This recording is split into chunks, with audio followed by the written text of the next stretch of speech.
Hi guys, welcome to my vlog. Please like, share, and subscribe my channel for more videos.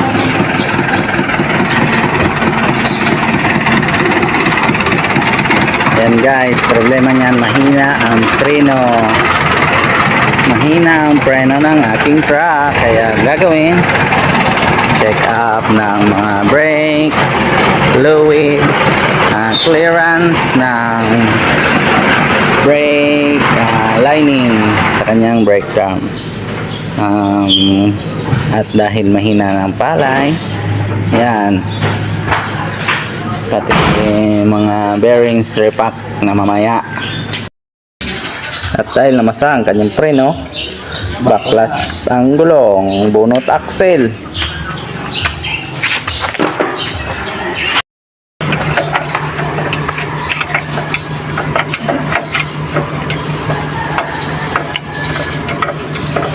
Adjust ng brake shoe. Sino mo lagot sa oras? Nabig ka no? Wah! Ano to now? Ito ako marera ang lubo. Yan o, pudpud guys. Hop, yan. Pudpud ang kanyang... Yan o, kinain na. Lupit. Talagang yan ang masasabing sulit. Sulit na ang iyong rubber cap. Yan, linilinisan na ng brake cleaner.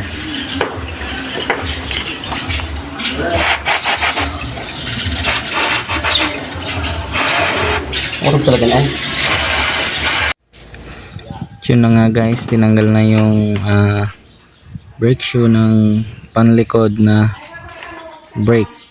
So yun guys, pinalitan nga pala namin yun kasi tuklap na.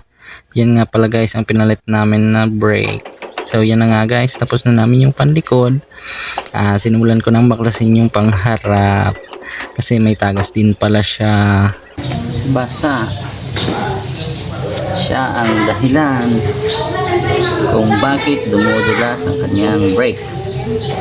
Puno siya ng brake fluid kaya mahina yung preno. Tsaka ayan guys, tinanggal ko na rin pala. Tsaka yung bearing pala, chinek up ko na rin, pinalitan ko na rin yan. Bumili na ako ng bago kasi may uka-uka na ang kanyang housing sa bearing. Yan nga guys, basa oh. Try nyo. Basa.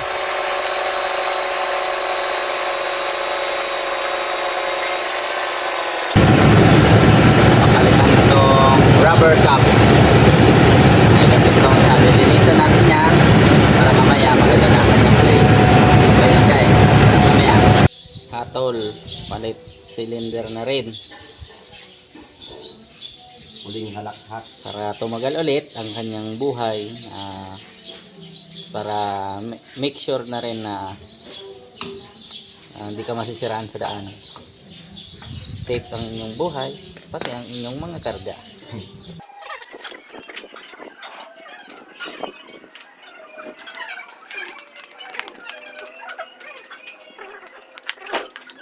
Ganon rin eh. Pahirapan ko lang sarili ko. Bilog na yung bleeder.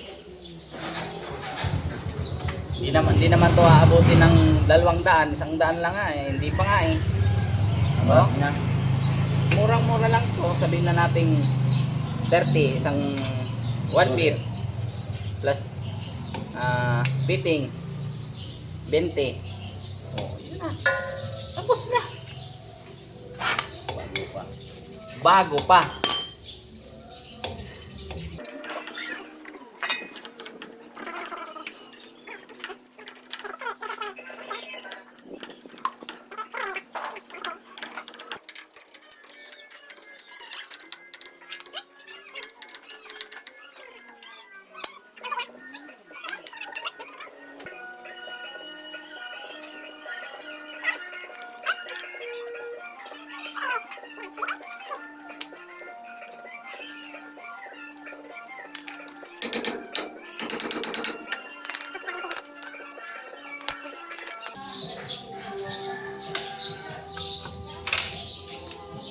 papakita ko sa inyo.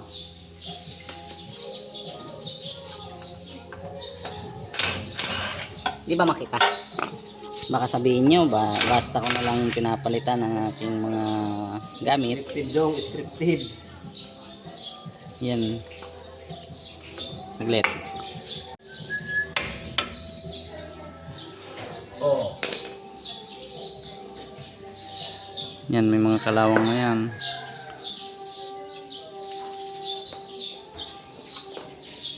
Sa loob niyan marami ng mga butas-butas. Kaya talagang laging tatamaan ang kanyang wheel cap. Kaya papalitan na lang namin.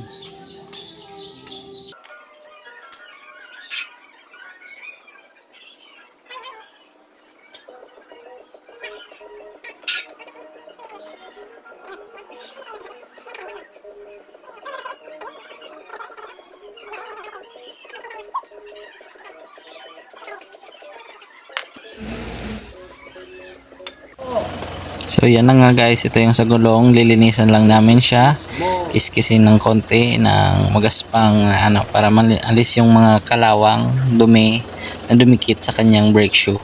Nilinisan lang namin yan guys, at saka wala nang ibang gagawin, kundi papalitan na lang namin itong kanyang wheel cylinder pang unahan. Bibili tayo ngayon.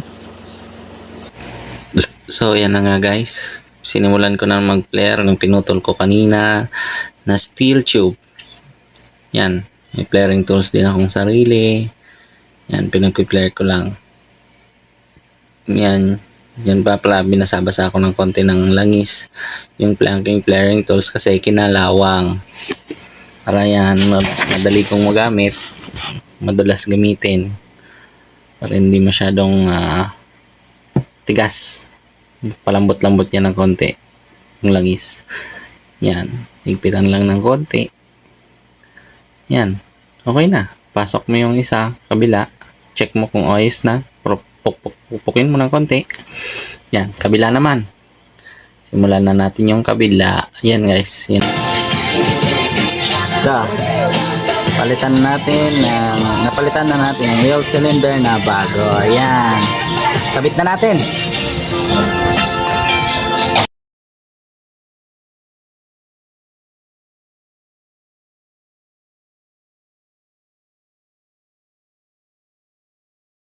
Yan na nga guys, hapon na. Nabalik ko na nga pala yung gulong. In-adjust ko, mag-pit. Mag-bleed muna. Kailangan ko ng katulong para mag-bleed nito. Bleed ng gulong. Bleed ng brake. Brake fluid ang bleed. What's up guys, ayun na nga, inabot na kami ng gabi. Di namin natapos itong preno, di namin napalakas, napaanayos kasi sa palagay ko rin ay may diferensya pa ang kanyang tangke. Dito kasi ang layo papunta dun, may hangin pa, hindi namin na-fit ng maayos kasi meron pang bula. So yun guys ang haka-haka ko na may posibilidad. Kung hindi, check up kami ng main brake booster, tsaka kami bababa sa V5 brake booster. So yun lang guys, sa mga nyo bukas kung ano ang aming gagawin sa truck na to.